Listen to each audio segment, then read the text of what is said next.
Okay, so there it is. It's a Warmoth body. It's a Thinline Strat. It's an alder body. I'm not sure if they used one piece and then they took the cap off in order to thin line it, and then also make it more of a hollow body. I'm just really not sure. I can't tell where they've pieced together any of the alder, so either way they did a great job. It's a satin finish on it, and it's a black, brown, yellow sunburst, which is something I really like. The rosewood on the neck, it's pretty thick actually. I don't know if you can see that, but it's actually thicker than most of the fenders that I've had. It's very, very nice. I haven't completely set this up yet, so if you hear a little bit of buzz, suck it up. So anyways, let's see what she sounds like and go from there.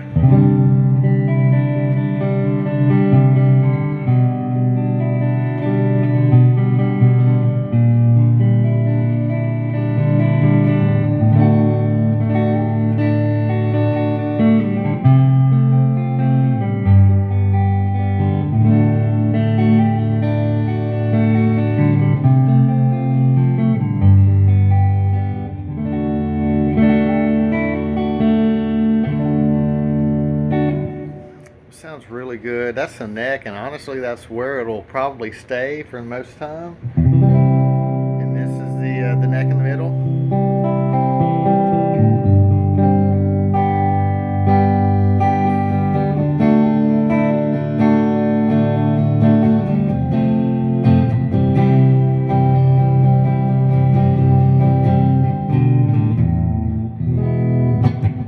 Anyways, there's that. Here's the middle. We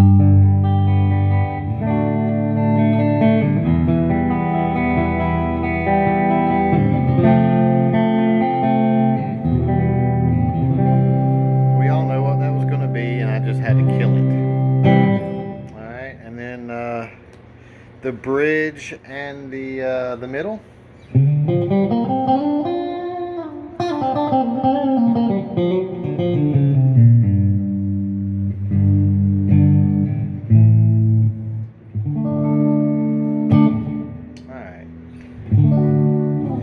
There's the bridge. And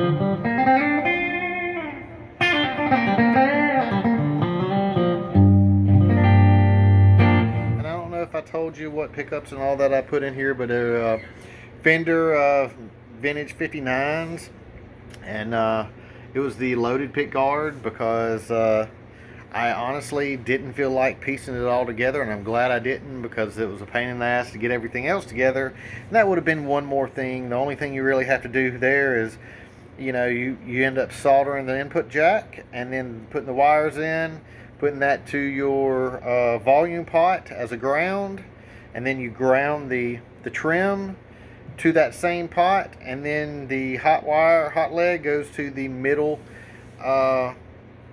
little crap, I can't think of the name of it.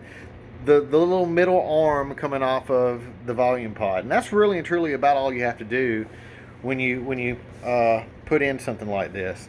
Now, saying all of that, I may still go back eventually and end up putting a tone on the bridge, and I probably should have done it this time. I think I got lazy or just forgot, and then really and truly it's the latter. I forgot to put the tone to the bridge. It's something I normally do, but most Strats don't come with it. Some of your Americans do now, but yeah. So anyways, there's that, and as I said,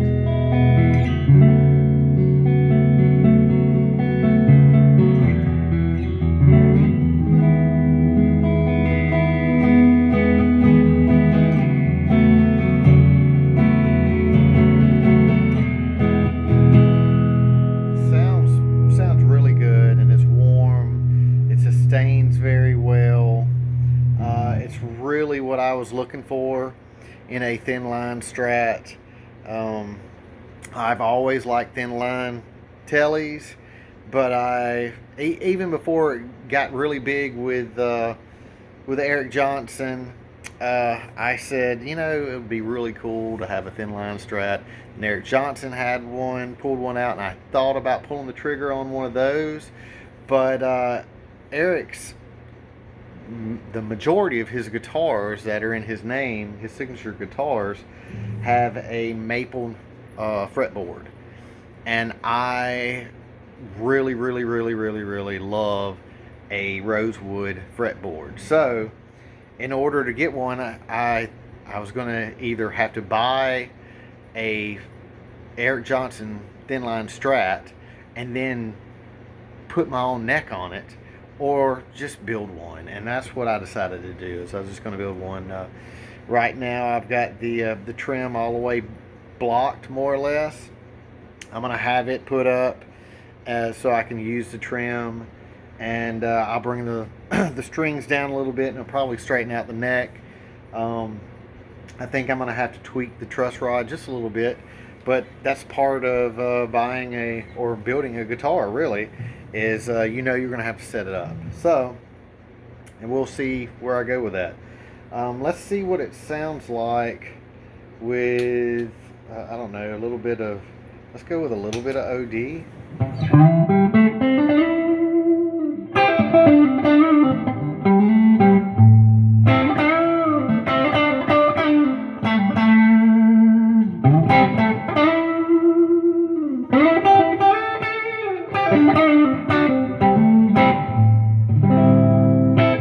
And that's just a little bit. That's what pretty much my that's a yellow drive on the first button, and that's pretty much what I use for my blues. And then a little green drive.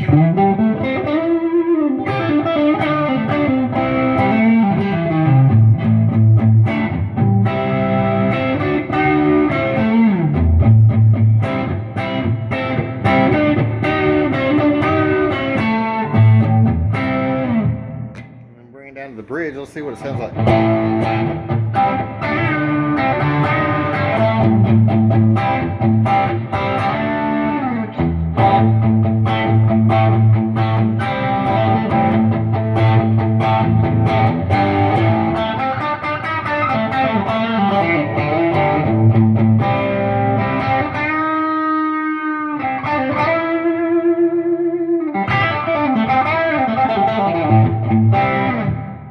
So there's that anyways. And let's see if I can't make it a little saucier.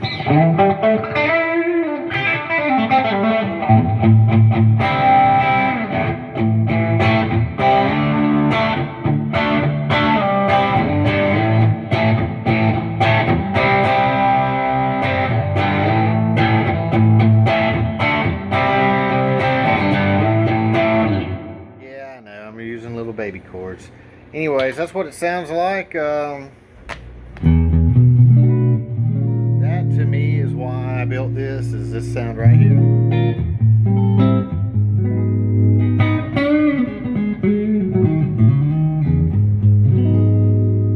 mean, that bell sound.